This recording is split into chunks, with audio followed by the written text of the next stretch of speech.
Hi guys, welcome to another video on influencer marketing. I'm AJ, your resident influencer marketing expert with over 8 years of experience in influencer marketing. If you haven't watched some of our videos before, go ahead and check out the other videos in this playlist where we talk about things such as the key influencer or campaign metrics you'll want to define and defining what even is influencer marketing.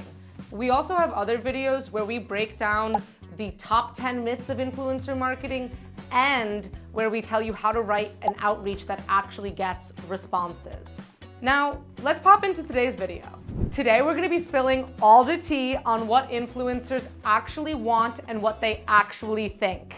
Hearing what influencers think from me or from other brands or other industry experts is great, but what you really wanna know is what is going to make an influencer actually want to work with you and your brand. So at Upfluence, we went ahead and we surveyed thousands of influencers so that we could get the best answers possible for you.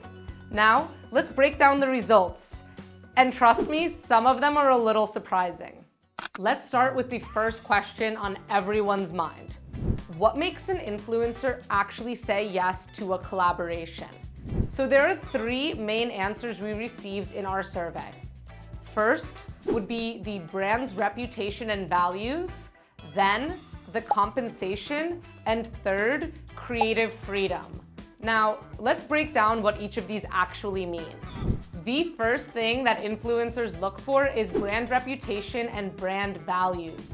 So whether you are an established brand or a new brand just launching, make sure that your company website has a thorough about page where the influencer can clearly see what values your brand supports as well as what products you are pushing. If you have a non-existent website when reaching out to influencers, it's harder for them to validate if they should even work with you.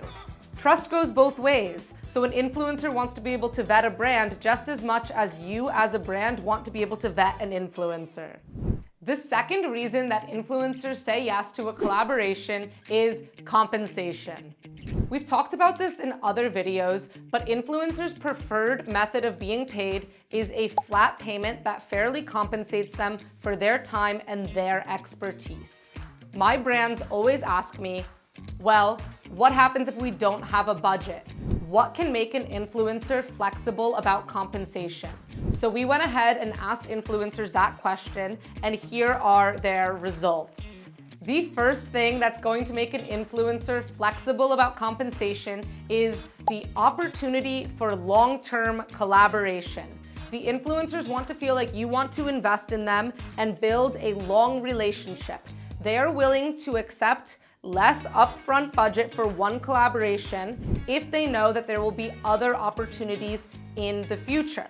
So, by building a relationship with these influencers, you are potentially going to be able to work with them for a lower price point or product gifting.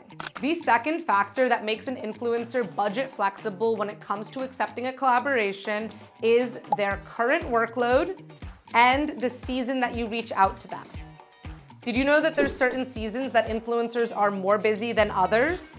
Some of those seasons include around the holidays in December, when there are a lot of holiday collaborations that large brands are putting together.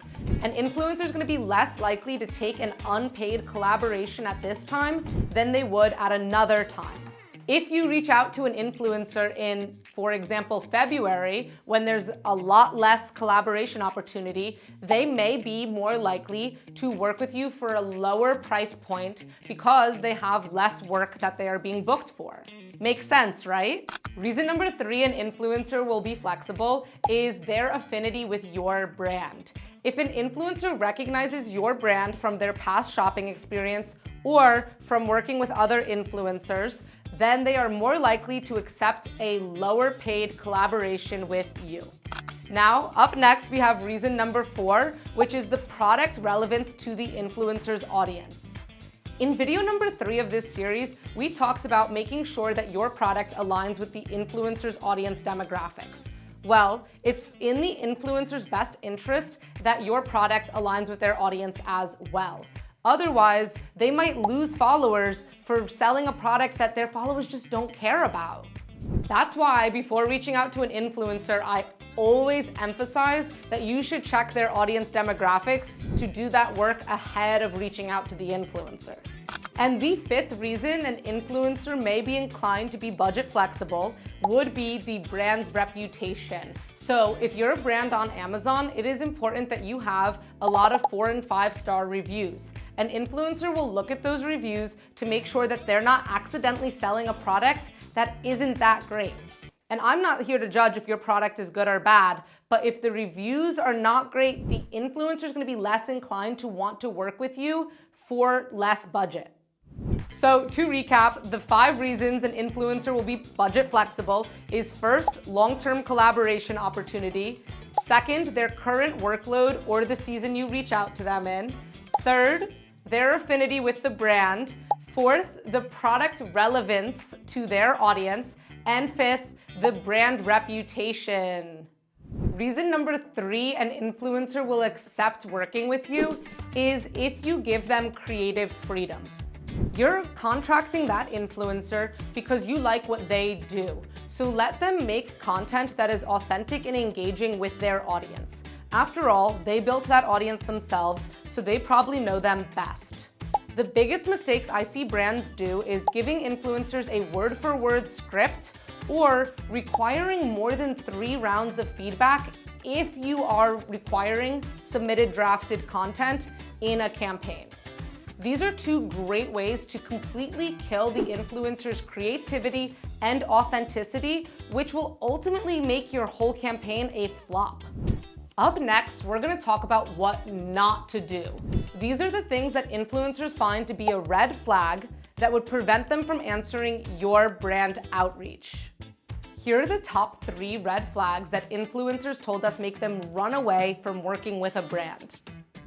First is fake or unprofessional emails.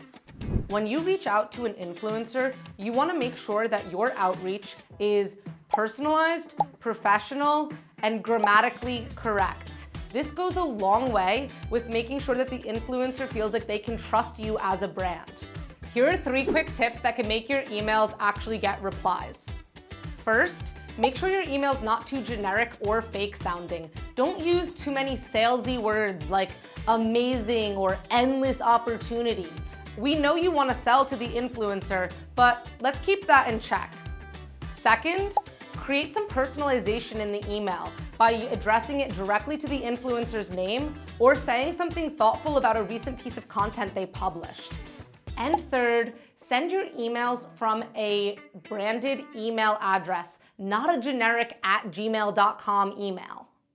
Red flag number 2 that makes an influencer avoid a brand collaboration would be if the brand approaches the influencer with commission-only payment structure.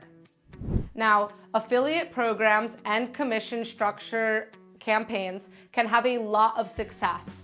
The biggest mistake here, though, is if you're going to be asking the influencer for specific content deliverables, you can't use commission only as the payment model.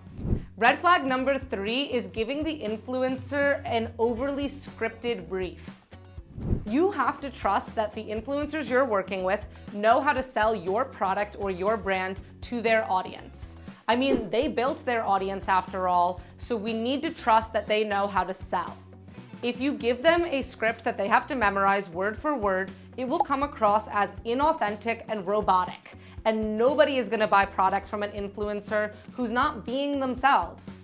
At the end of the day, influencer marketing is all about relationships. So make sure when you reach out to influencers, you focus on fair compensation, clear communication, and creative freedom. Following these 3 tips will make influencers automatically trust you and work better with your brand. Thanks for watching today's video, and if you want to know more tea on what influencers are actually saying, feel free to leave a comment below with your top questions, and we'll be sure to ask our influencers.